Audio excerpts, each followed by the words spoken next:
देखिए इस video lecture के थ्रू हम लोग देखेंगे एक्सरसाइज 1.2 का इंट्रोडक्शन पार्ट, जिसमें दिया गया है फलन के प्रकार, types of a function. Function कितने प्रकार से हो सकते हैं, क्या क्या पॉसिबिलिटीज बन सकती है। ठीक है, फलन को 3 कैटेगरी में बांटा गया है। एक है एकेकी फलन, इसको वन वन फंक्शन भी कहा जाता है। दूसरा है अक्षादक फलन, ऑन टू फंक्शन इसको कहा जाता है। और तीसरा है बहु एकेकी फलन, जो बहुत ही रेयर कंडीशन में बनता है, इसको मेनी वन फंक्शन भी कहा जाता है। ठीक है, एकेकी फलन का एक और नाम प्रचलित है। एकेकी फलन को हम इंजेक्टिव फंक्शन भी कहते हैं, इंजेक्टिव फंक्शन भी कहते हैं। एकैक फलन, जैसे वन वन फंक्शन, इसका जो अर्थ है वो एकैकी फलन है। इंजेक्टिव फंक्शन भी इसको कहा जाता है, दैट मीन्स एकैक फलन। ठीक है, आक्षादक फलन को सर्जेक्टिव फंक्शन भी कहा जाता है, सर्जेक्टिव फंक्शन भी कहा जाता है इसको। सर्जेक्टिव फंक्शन का मतलब होता है आक्षादी फलन। ठीक है, तो थोड़ा सा नाम में बदलाव है, बाकी चीज़ें वही हैं। अगर कहीं पर इंजेक्टिव फंक्शन लिखा है दैट मीन्स कि वो वन वन फंक्शन या एकेकी फलन है, और कहीं पर सर्जेक्टिव लिखा है तो वो आक्षादी या आक्षादक फलन है। तो जैसे आपने रिलेशन में देखा था, तीनों प्रकार की अगर संबंध की कंडीशन को फॉलो करता है तो वो इक्विवेलेंस रिलेशन हो जाता है, तुल्यता संबंध हो जाता है। सिमिलरली अगर कोई फलन इन दोनों कंडीशन को फॉलो करता है, दैट मीन्स कि वो इंजेक्टिव फंक्शंस भी हो, सर्जेक्टिव फंक्शंस के भी अंतर्गत आता हो, तब दोनों कंडीशन को मिलाने पर एक फंक्शन बनता है जिसको हम बाइजेक्टिव फंक्शन कहते हैं। आगे के कुछ क्वेश्चंस में आपको ये प्रूव करने को मिलेगा कि prove that the given function is bijective function. जो दिया गया फलन है वो अक्षादी भी है और एकैकी भी। अक्षादी एकैक फलन है, ऐसे करके प्रश्न में दिया जाए। देखिए ये तो पार्ट्स थे इसके, जो कैटेगराइजेशन था, जिस हिसाब से इसको बांटा गया था। अब जो पॉसिबिलिटीज बनेगी on the basis of their definition, कैसे आप पहचानेंगे कौन सा एकैक फलन है, कौन सा अक्षादक फलन है, कौन सा बहु एकैकी फलन है। ठीक, तो हम अगर बात करते हैं इंजेक्टिव फंक्शन या वन वन फंक्शन की, देखिए हम चर्चा जब करते हैं तो बीच बीच में वन वन फंक्शन भी बोलते हैं, बीच बीच में इंजेक्टिव भी बोल देते हैं। दोनों सिमिलर चीजें हैं, डरने की कोई जरूरत नहीं है। ठीक है, एकेकी फलन का मतलब होता है यदि प्रांत के प्रत्येक अवयव, प्रांत दैट मीन्स डोमेन की बात हो रही है, डोमेन के प्रत्येक अवयव के लिए, यदि प्रांत के प्रत्येक अवयव के लिए सह प्रांत का एक सह प्रांत का अलग अलग अवयव,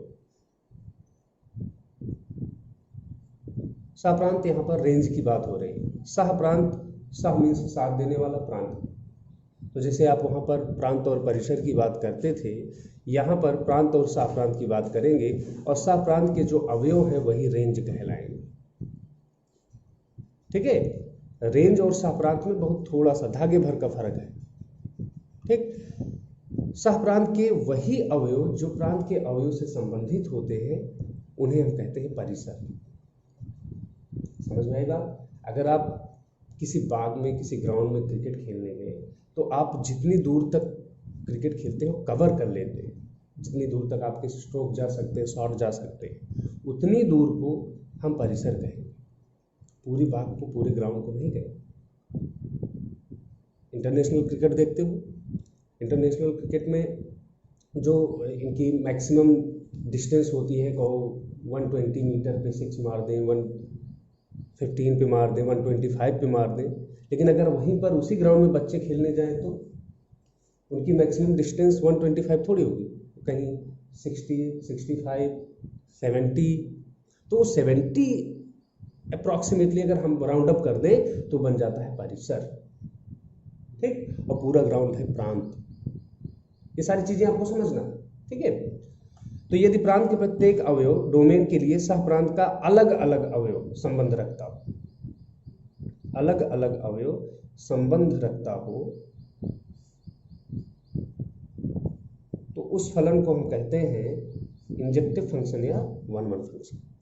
अब यहाँ पर आपको थोड़ा सा समझना है, पार्डन करता हूँ, थोड़ा सा शब्द में रिपीट करता हूँ। इन अदर वर्ड्स आप कह सकते हो कि यदि प्रांत के प्रत्येक अवयव के लिए सह प्रांत का अलग अलग अवयव, प्रांत के अवयव के लिए एक यूनिक एलिमेंट हो, यूनिक अवयव हो सह प्रांत में, तो उसको हम कहेंगे एकैकी फलन, या इसके अवयव अलग अलग अवयवों से संबंध रखते हैं। दैट मीन्स कि अगर हम फंक्शन में 1 रखते हैं तो आंसर 1 आता है, अगर हम फंक्शन में 2 रखते हैं तो 1 नहीं आएगा कभी।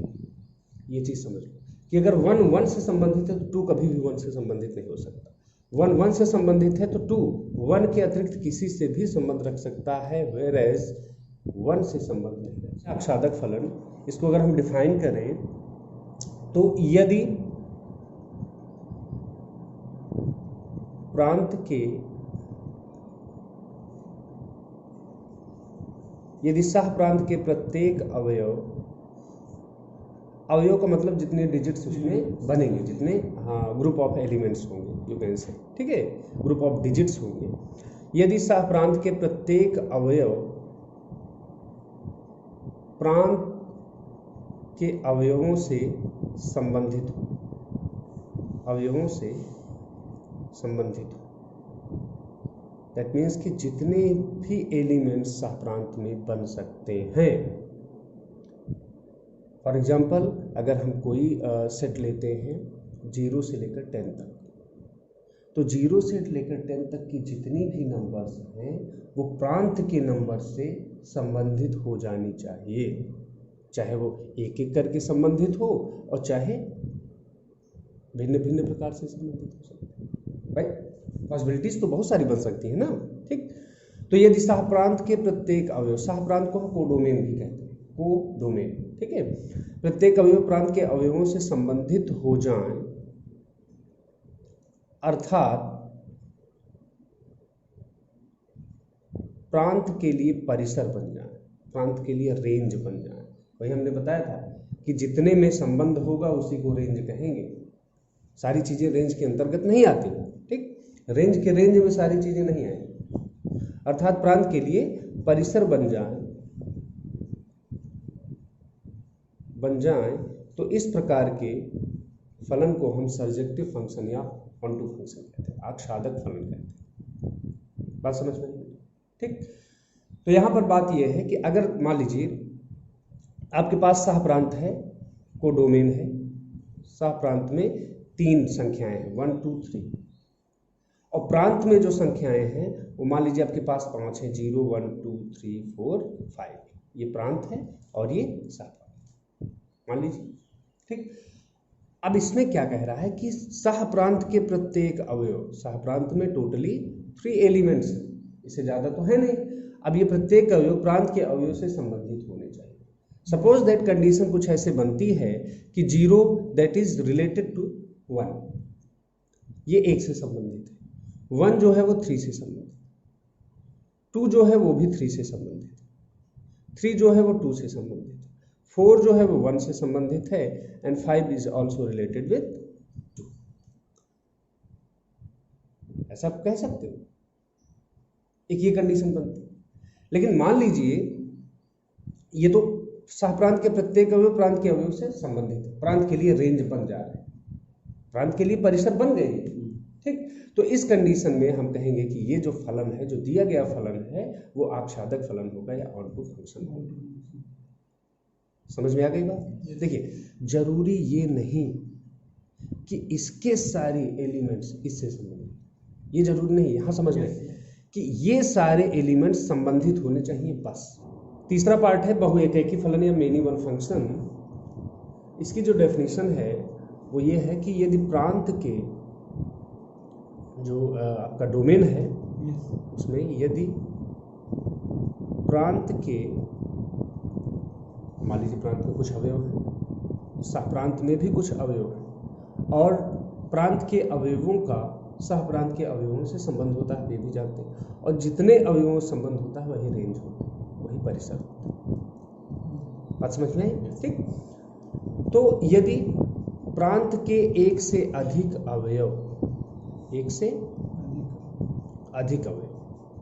एक से अधिक संख्याएं, एक से अधिक डिजिट्स, ठीक। सह प्रांत के किसी एक ही अवयव से संबंधित हो, किसी एक ही अवयव से संबंधित हो, तो इस प्रकार के फलन को हम बेटा बहुएकैकी फलन कहते हैं। एकैकी फलन में क्या था कि एक नंबर किसी एक पर्टिकुलर नंबर से रिलेट करती थी, संबंध रखती थी। एक टाइप की नंबर किन्हीं दो नंबर से नहीं मिल सकती या दो नंबर से संबंध नहीं रख सकती। बात समझ रहे हो? ठीक।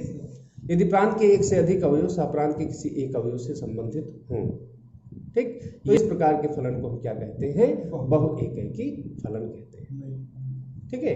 अब आते हैं एक्सरसाइज पर। एक्सरसाइज से आपको क्लियर हो जाएगा इनके टाइप्स के बारे में, और आपको जो प्रूव करना होगा, जो शो करना होगा, उसकी भी जांच कर सकते हैं कि इंजेक्टिव फंक्शन है, सब्जेक्टिव है या बोथ है, यानी कि बाइजेक्टिव फंक्शन बने। ठीक है।